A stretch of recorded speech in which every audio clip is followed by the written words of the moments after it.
दोस्तों नमस्कार। स्वागत है हमारी श्रृंखला इंसान की बनाई दुनिया में।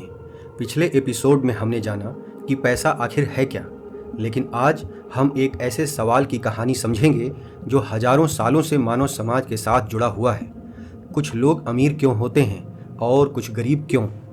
एक ही दुनिया में कुछ लोग प्राइवेट जेट्स में सफ़र करते हैं और कुछ लोगों के पास 2 वक्त का खाना भी मुश्किल से होता है।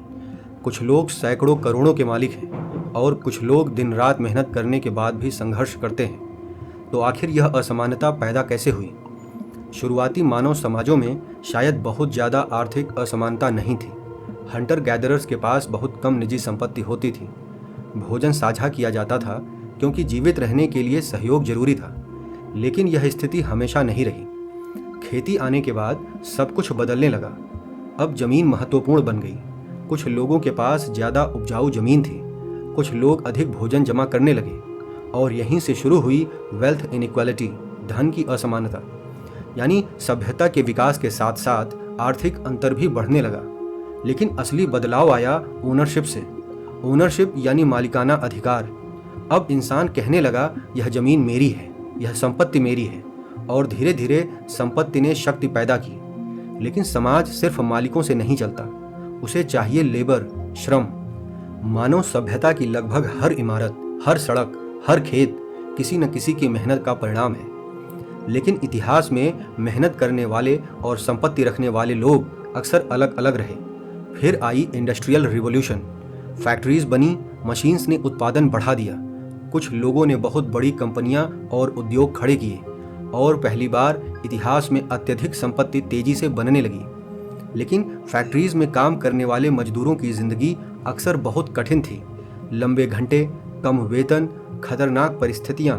यानी औद्योगिक क्रांति ने समृद्धि भी पैदा की और असमानता भी। धीरे धीरे दुनिया के कई हिस्सों में विकसित हुई कैपिटलिज्म, पूंजीवाद। इस व्यवस्था में लोग निजी संपत्ति रख सकते हैं, व्यापार कर सकते हैं, निवेश कर सकते हैं और लाभ कमा सकते हैं। कैपिटलिज्म ने इनोवेशन को बढ़ावा दिया, नई तकनीकें आईं, उद्योग बढ़े। लेकिन इसके आलोचक कहते हैं कि यह व्यवस्था धन को कुछ लोगों के हाथों में केंद्रित कर सकती है।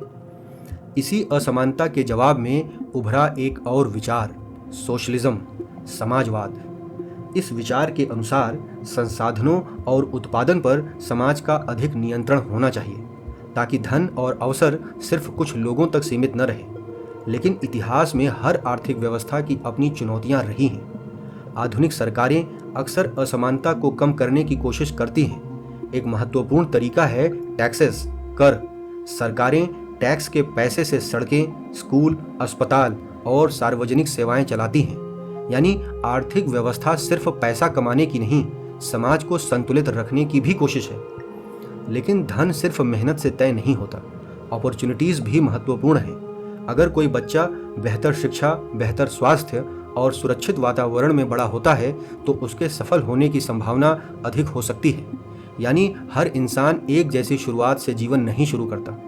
शिक्षा मानव सभ्यता की सबसे शक्तिशाली शक्तियों में से एक है। एजुकेशन लोगों को ज्ञान, कौशल और अवसर देती है। कई लोगों के लिए शिक्षा गरीबी से बाहर निकलने का रास्ता बनती है। लेकिन दुनिया में अब भी सभी लोगों को समान शिक्षा उपलब्ध नहीं है। आज असमानता सिर्फ व्यक्तियों के बीच नहीं है, बल्कि देशों के बीच भी है।